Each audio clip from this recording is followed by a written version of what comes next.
Mister perfect extra gold. தாம்பத்திய வாழ்வில் தடுமாற்றமா? இல்லற வாழ்க்கை இனிமையாக அமைய வேண்டுமா? இனி கவலை வேண்டாம். பல வருடங்களாக குழந்தை இல்லாதவர்களுக்கும் குழந்தை பாக்கியம் கிடைத்துள்ளது. வயதான பலகினமா, சுகர் பலகினமா, அனைத்திற்கும் ஒரே தீர்வு.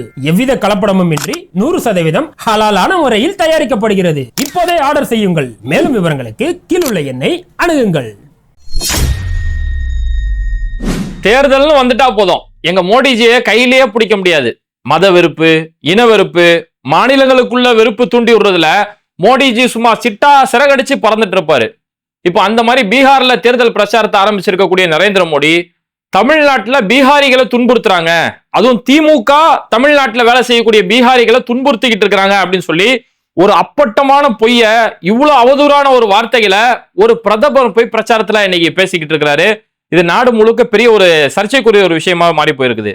இப்போ நரேந்திர மோடிக்கு நல்ல தெளிவாவே தெரிஞ்சு போச்சு, பீகார்ல எக்காரணத்து கொண்டும் பாஜகவோ பாஜகவுடைய கூட்டணியோ நிதிஷ்குமாரோ என்ன பண்ணாலும் அவங்களால ஜெயிக்க முடியாது அப்படின்ற அந்த புள்ளி விவரம், தேர்தல் நிலவரம் அவங்களுக்கு தெரிஞ்சதால வேற வழி இல்ல, அந்த பழைய பொட்டியை தூக்குடா அப்படிங்கிற மாதிரி அவங்களுடைய அவதூறு பொட்டியை தூக்க ஆரம்பிச்சுட்டாங்க. எப்படி நாடாளுமன்ற தேர்தலுடைய நேரத்துல போயிட்டு நீங்க காங்கிரஸுக்கு ஓட்டு போட்டீங்கன்னா இந்துக்களுடைய தாலி அறுத்து இஸ்லாமியர்கள் கையில கொடுத்துருவாங்க, இந்துக்களுடைய மாங்கல்ய சூத்ராவா கழட்டி முஸ்லிம்கள் கையில கொடுத்துருவாங்கன்னு சொல்லி எப்படி ஒரு அப்பட்டமான அவதூறான பேச்சை பேசினாரோ அதே மாதிரி ஒரு வெறுப்பு பேச்சை தான் இன்னைக்கு நரேந்திர மோடி பீகாருடைய பிரச்சாரத்தில் ஆரம்பிச்சிருக்கிறாரு. பீகார்ல இருக்கக்கூடிய சாப்ரான் சொல்லக்கூடிய ஒரு பகுதியில தான் பிரதமர் நரேந்திர மோடி பிரச்சாரத்தை செஞ்சிருக்கும் போது அப்போ அவர் சொல்றாரு, பொதுவாகவே ஒரு அரசியல் கட்சினா எங்களுடைய ஆட்சி அல்லது எங்களுடைய கூட்டணி ஆட்சியில இந்த மாநிலத்துக்கு நாங்க இத்தனை வருஷம் உள்ள சிறப்பான விஷயங்கள் செஞ்சிருக்கிறோம், இன்னும் நாங்க இதோட இன்னும் சிறப்பா செய்ய போறோம் அப்படின்னு சொல்லி ஒரு நல்லது மக்களுக்கான அரசியல் செஞ்சோம் அதை பேசுவாங்க. ஆனா இவங்க என்னைக்குமே மக்களுக்கான அரசியல் செஞ்சது கிடையாது, வெறும் மத விருப்பம் மட்டுமே ஆட்சி செய்யறதால இவங்களுக்கு சொல்றதுக்கு எதுவுமே கிடையாது. சமீபத்துல அமித்ஷா அங்க போய் பீகார்ல போய் தேர்தல் பிரச்சாரம் பண்ணும்போது நாங்க பாஜக என்டிஏ கூட்டணி அடுத்த முறை நாங்க ஆட்சிக்கு வந்துட்டோம்னா இங்க சீதா கோவில் கட்டிடுவோம், ஏன்னா பீகார் வந்து சீதை அவங்க பிறந்த ஊர் அப்படிங்கறதால நாங்க இங்க சீதா கோவில் கட்டிடுவோம் அப்படின்னு சொல்லி இந்த கோவில் மதம் இதை தாண்டி வேற அவங்களுக்கு அரசியல் கண்டென்ட்டே கிடையாது. அப்ப அந்த மாதிரி இப்ப நரேந்திர மோடி அங்க போய் பேசும்போது இந்த மாதிரி பீகாரியை வந்து இந்திய கூட்டணி காங்கிரஸ் இந்திய கூட்டணியில் இருக்கக்கூடிய கட்சிகள் பீகாரியை வந்து பெரிய அளவுல கேவலப்படுத்திக்கிட்டு இருக்கிறாங்க, காங்கிரஸ் எங்கெல்லாம் ஆட்சி செய்தோ அங்கெல்லாம் வந்து பீகார் மக்களை பெரிய அளவுல துன்புறுத்துறாங்க, கேவலப்படுத்துறாங்க, அவமானப்படுத்திக்கிட்டு இருக்கிறாங்க. குறிப்பா பஞ்சாப்ல இருந்து ஆரம்பிக்கிறாரு. பஞ்சாப்ல வந்து பஞ்சாபுடைய முன்னாள் முதலமைச்சரா இருந்த சரண்ஜித் சிங் சன்னி அவருக்கு பஞ்சாபுடைய முன்னாள் முதலமைச்சர், காங்கிரஸ் கட்சியை சேர்ந்தவர். இவர் வந்து அங்க தேர்தல் பிரச்சாரம் 2022 தேர்தல் பிரச்சாரம் பண்ணும்போது இந்த மாதிரி பையாக்களை நம்ம மாநிலத்துக்குள்ள அனுமதிக்க கூடாது, பஞ்சாப்குள்ள அனுமதிக்க கூடாது அப்படின்னு சொல்லி பேசினாராம். பையாக்கள் அப்படின்னா வட மாநிலங்கள்ல பையாக்கள்ன்ற வார்த்தை யாருக்கு பயன்படுத்துவாங்கன்னா பீகாரிகள் உத்தரப்பிரதேச சேர்ந்தவங்க, இவங்களை வந்து பையாக்கள் சொல்லுவாங்க. ஏன்னா இந்த பீகார் உத்தரப்பிரதேசம் இந்த ரெண்டு மாநிலமே மக்கள் வாழ்றதுக்கே தகுதி இல்லாத ஒரு மாநிலமா இருந்துட்டு இருக்குது. அங்க வேலை வாய்ப்போ தொழில் செய்யறதுக்கோ எந்த ஒரு ஏற்பாடு இல்லாததால ஒவ்வொரு ஊரா அவங்க போய் பொழப்ப தேடி புலம்பெயர் தொழிலாளிகளா போயிட்டு இருக்காங்க இல்லையா. அப்படி போகக்கூடிய அந்த தொழிலாளிகளை வட மாநிலங்கள்ல என்ன செய்வாங்கன்னா இவங்களை பையாக்கள் அப்படின்னு சொல்லி சொல்லுவாங்க. அப்போ பஞ்சாபுடைய முன்னாள் முதலமைச்சர் இருந்த காங்கிரஸை சேர்ந்த சரண்ஜித் என்ன சொல்றாருன்னா, பையாக்களை நம்ம மாநிலத்துல வந்து அனுமதிக்க கூடாது, இந்த பையாக்கள் வந்து நம்ம மாநிலத்தோட வேலை வாய்ப்பு எல்லாம் பறிச்சிடறதால நம்ம மாநில மக்களுக்கு வேலை வாய்ப்பு இல்லாம போகுது அப்படின்னு ஒரு வார்த்தை ஒன்று சொல்லியிருக்கிறாரு. இந்த ஒரு வார்த்தையை 2022 நடந்த ஒரு வார்த்தையை இன்னைக்கு நரேந்திர மோடி அங்க டீகோட் பண்ணி காமிச்சு இந்த மாதிரி பீகாரிய மக்களை காங்கிரஸ் வந்து பையாக்கள் சொல்லி கேவலப்படுத்திச்சு அப்படின்னு சொல்லி இதை வச்சு இதை தான் தன்னோட பிரச்சாரத்துக்கான கண்டென்ட் ஆரம்பிக்கிறாரு. சரி, பையாக்கள் அப்படிங்கிறதே உங்களுக்கு இவ்வளவு ஒரு பெரிய தாங்க முடியல, பீகாரிகளை கேவலப்படுத்திட்டாங்க அப்படிங்கிறீங்களே, பாஜகவை சேர்ந்த ஒவ்வொரு நபருமே பாஜகவுடைய முதலமைச்சர்கள் உட்பட அசாமுடைய முதலமைச்சர் ஹிமந்த பிஸ்வா சர்மா, உத்தரப்பிரதேச முதலமைச்சர் யோகி ஆதித்யநாத், பாஜகவுடைய பல அமைச்சர்கள், பாஜகவுடைய பல மூத்த தலைவர்கள் எல்லாருமே ஹத்தமுல்லாக்கள் என்ற வார்த்தையை பயன்படுத்துறாங்களே. இஸ்லாமியர்களை எவ்வளவு இழிவா பேசக்கூடிய ஒரு வார்த்தையை ஹத்தமுல்லாக்கள் பருவாக்கள் அப்படின்ற வார்த்தையை நாடாளுமன்றத்துல பேசினாங்க.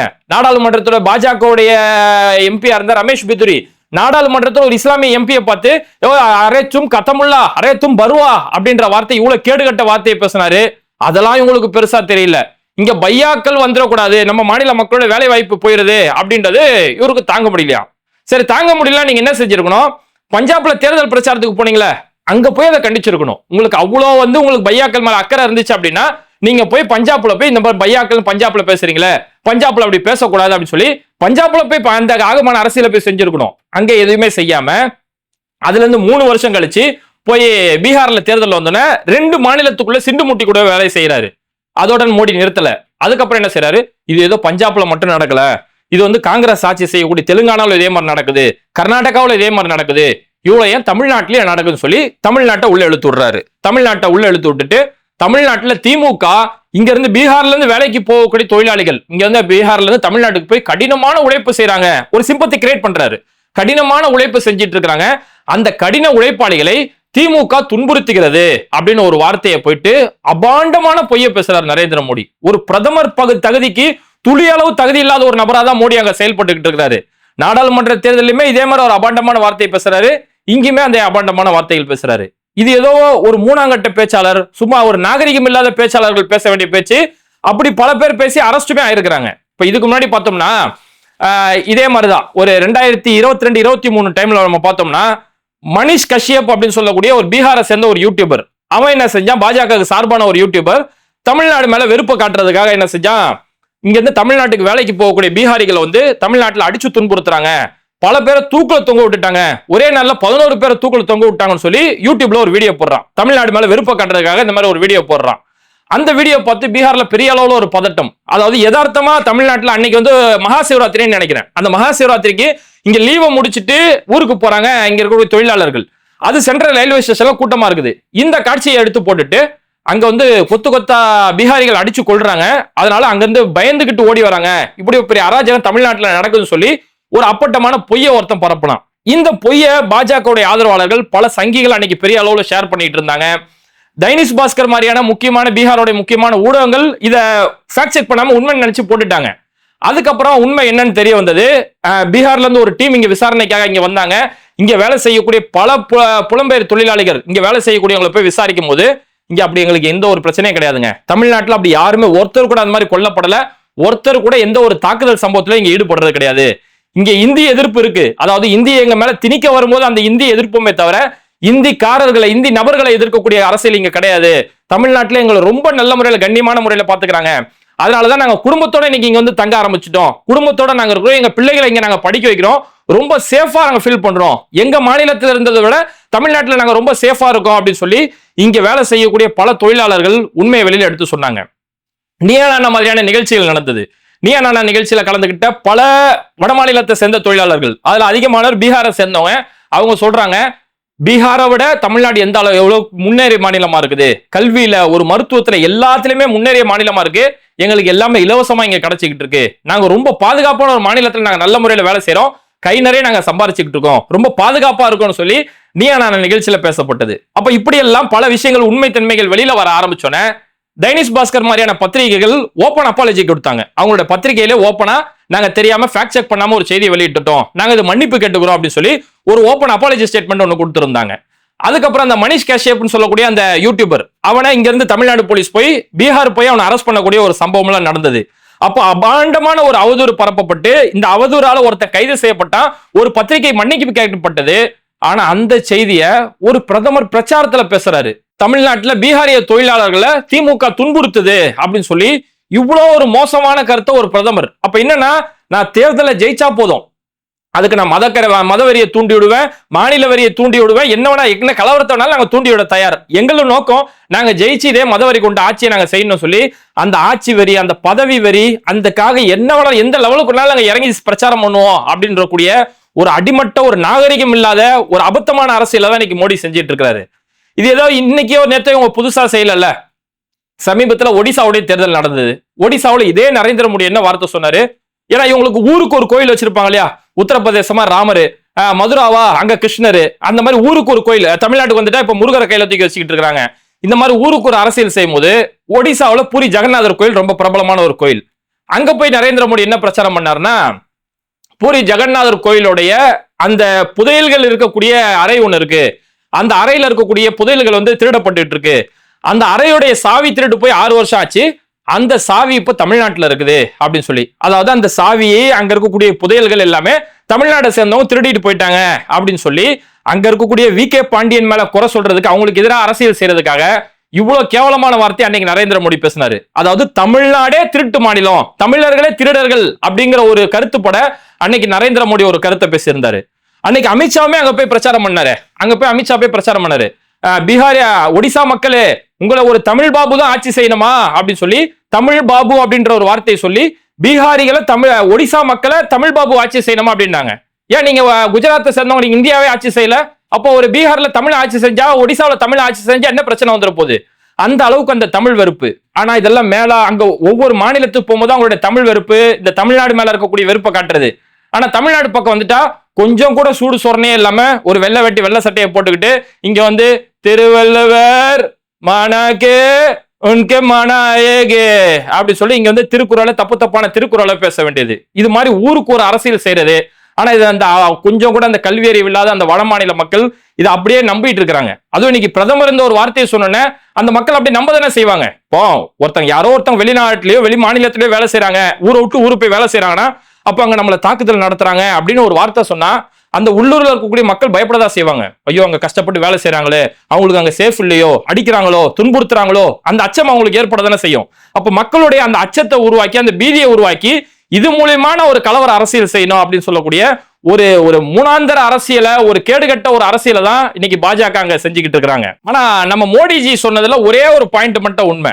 பீகாரிகள் இங்க துன்புறுத்தப்படுறாங்க அப்படின்றாருல, அதுல ஒன்னே ஒண்ணு மட்டும் நான் உண்மைன்னு சொல்லுவேன். எந்த பீகாரிகள் இங்க துன்புறுத்தப்படுறாங்கன்னா, எச் ராஜா சர்மா இங்க இருக்கிறார் இல்லையா, நம்ம ராஜா எச் ராஜா சர்மா, இங்க இருக்கக்கூடிய ரங்கராஜ பாண்டே, இங்க நம்ம ஆளுநர் ரவிஜி, இவங்க எல்லாம் பீகாரை பூர்வீகமா கொண்டவங்க. இந்த மாதிரியான பீகாரிகள் இவங்க முக்கியமான என்னென்னவோ அரசியல் செய்ய பாக்குறாங்க. இங்க திமுகவுக்கு எதிராவோ தமிழ்நாட்டுக்கு எதிராவோ இவங்க அது அரசியல் செய்யறதே வேலையா வச்சிருக்காங்க. அவங்கள என்னென்னவோ முக்கிய மோதி பாக்குறாங்க. அவங்களால கடைசி வரைக்கும் எதுவுமே செய்ய முடியல. எவ்வளவு ட்ரை பண்றாங்க, அவங்களால ஒண்ணுமே சக்சஸ் ஆக மாட்டேங்குது.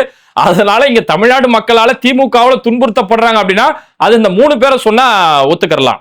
ஓகே, இதுக்கப்புறம் மோடிஜி அடுத்த பாயிண்ட்டுக்கு வராரு. பிர் ஏக் பார் என்டிஏ சர்க்கார் அப்படின்னு ஒரு வார்த்தையை சொல்றாரு. இந்த பீகார் வந்து ஒரு சிறப்பான ஒரு வாழ்வு வாழ்ந்துகிட்டு இருக்குது. அதனால இந்த பீகார் மக்களுக்காக எங்களுடைய வாழ்க்கையை அர்ப்பணிக்கிறதுக்காக மோடி ஆகிய நானும் நிதிஷ்குமார்ஜியும் எங்களோட வாழ்க்கையை நாங்க பீகார் மக்களுக்காக அர்ப்பணிச்சிருக்கிறோம். அப்படி நாங்க அர்ப்பணிக்க போய் தான் இந்த பீகார் இவ்வளவு செழிப்போட அவ்வளவு சிறப்பான ஒரு ஆட்சி நடந்துட்டு இருக்குது. இதே செழிப்பான ஒரு ஆட்சியோட பீகார் தொடரணும் அப்படின்னா பிர் ஏக் பார் என்டிஏ சர்க்கார், இன்னொரு முறை நீங்க என்டிஏ சர்க்காருக்கு நீங்க வாக்களிக்கணும் அப்படின்னு சொல்லி மோடிஜி அந்த இடத்துல பிரச்சாரத்தை அவ்வளவு ஆக்ரோஷமா சொல்றாரு. அதாவது பீகார் வந்து அப்படி வாழ்வு வாழ்ந்துட்டு இருக்குதான். நிதிஷ்குமார் இங்க ஒரு பக்கம் அங்க ஒரு பக்கம் கங்காரு ஆச்சும் பல நேரம் தான் தாகும். ஆனா தாவறதே முழு நேர தொழிலா கொண்டவர் நிதிஷ்குமார். அப்ப இங்க ஒரு தாவு அங்க ஒரு தாவு தாவி கடைசி வரைக்கும் ஒரு மைனாரிட்டி சிஎம்மா உட்காந்துக்கிட்டு கடைசி வரைக்கும் அந்த பீகார் மக்களுக்கான எந்த ஒரு வளர்ச்சியுமே செய்யாதாலதான் இன்னைக்கு பீகார்ல இருக்கக்கூடிய தொழிலாளர்கள் ஒவ்வொரு மாநிலமா வேலை தேடி போயிட்டு இருக்காங்க. எங்கேயும் சொந்த ஊர்ல பொழைக்க வழி கிடையாது, சொத்துக்கே வழி இல்ல அப்படின்ற கட்டத்துல தான் இன்னைக்கு ஊரா போயிட்டு இருக்காங்க. அதுவே பீகார்ல இந்த என்டிஏ கூட்டணியோட ஆட்சி எந்த லட்சணத்துல இருக்குது அப்படிங்கிறது தெரிய வருது. ஆனா இந்த நல்லாட்சி தொடர்றதுக்கு பிர் ஏக் பார் என்டிஏ சர்க்காரா.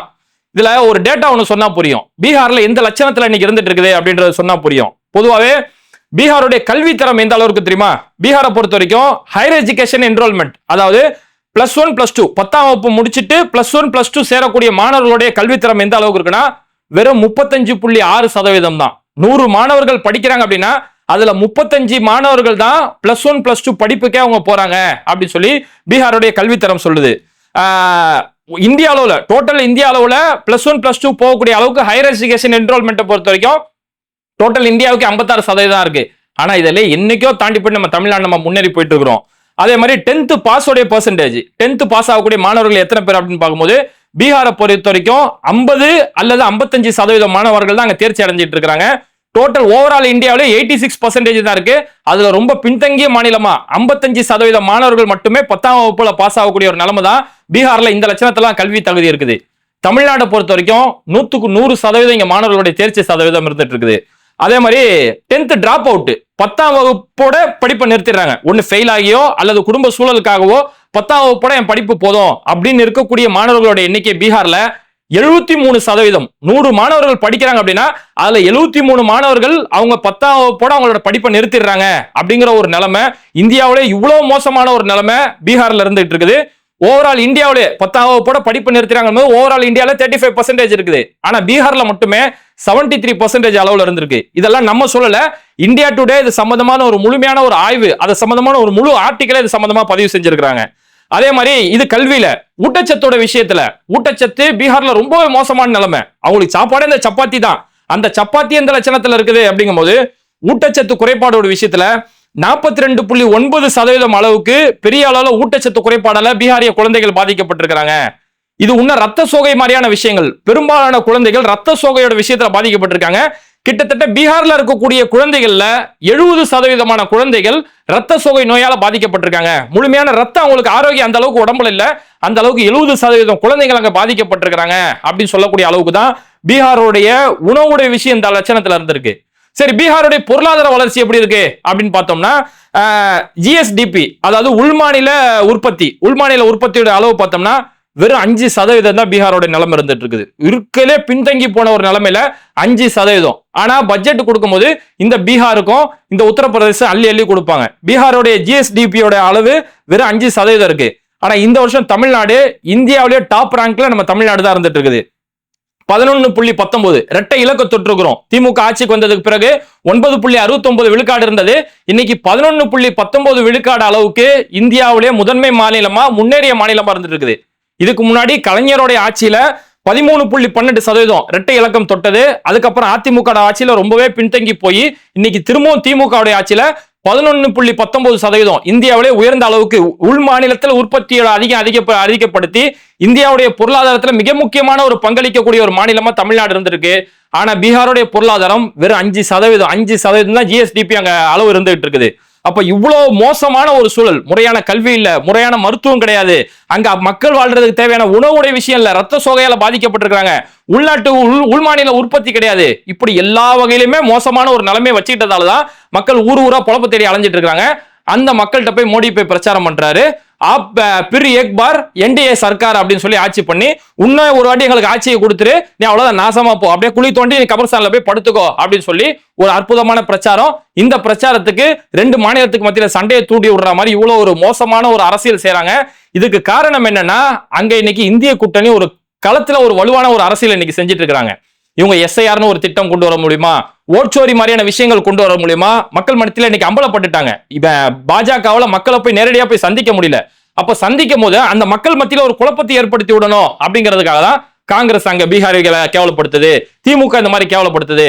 ஏன்னா அங்க இந்த ஓட்டு அதிகாரி யாத்திரா, எஸ்ஐஆர் எதிர்த்து ஓட்டு அதிகாரி யாத்திரா நடத்தும் போது ராகுல் காந்தி, தேஜஸ்வி யாதவ் அங்க அந்த யாத்திரையை செஞ்சுட்டு இருக்கும் போது என்னைக்கு தமிழ்நாடு முதலமைச்சர் மு க ஸ்டாலின் அதுல போய் கலந்துகிட்டாரோ அப்ப அந்த ஓட்டு அதிகாரி யாத்திரா இந்திய அளவுல திரும்பி பார்க்கக்கூடிய ஒரு செய்தியா மாறுது. அதனாலதான் பீகார்ல பெரிய அளவுல ஒரு வரவேற்பு பெற்று எப்படா தேர்தல் வரும், நம்ம என்னைக்கு பதிலடி கொடுப்போம் பீகார் மக்கள் காத்துட்டு இருக்காங்க இல்லையா. அப்ப அதுக்கு இந்த மு க ஸ்டாலின் தானே காரணம் அப்படிங்கிற அந்த வெறுப்புலதான் திமுக பீகாரிகளை துன்புறுத்துது அப்படின்னு சொல்லி பல்வேறு வகையான அவதூறுகளையும் வதந்திகளையும் பரப்புறாரு. இந்த ஒட்டுமொத்த அவதூறுகளுக்கும் வதந்திகளுக்கும் பீகாரிய மக்கள் கண்டிப்பா வரக்கூடிய தேர்தலில் இந்த மோடிக்கும் பாஜகவுக்கும் சரியான பதிலடி கொடுப்பாங்க. இது மாதிரி வீடியோக்களை தொடர்ந்து பார்க்கிறதுக்கு மறக்காம பேட்டை டிவியை சப்ஸ்கிரைப் பண்ணிட்டு இந்த வீடியோக்களை உங்க நண்பர்களுக்கு அதிகமா ஷேர் செய்யுங்க. இணைந்திருப்போம்.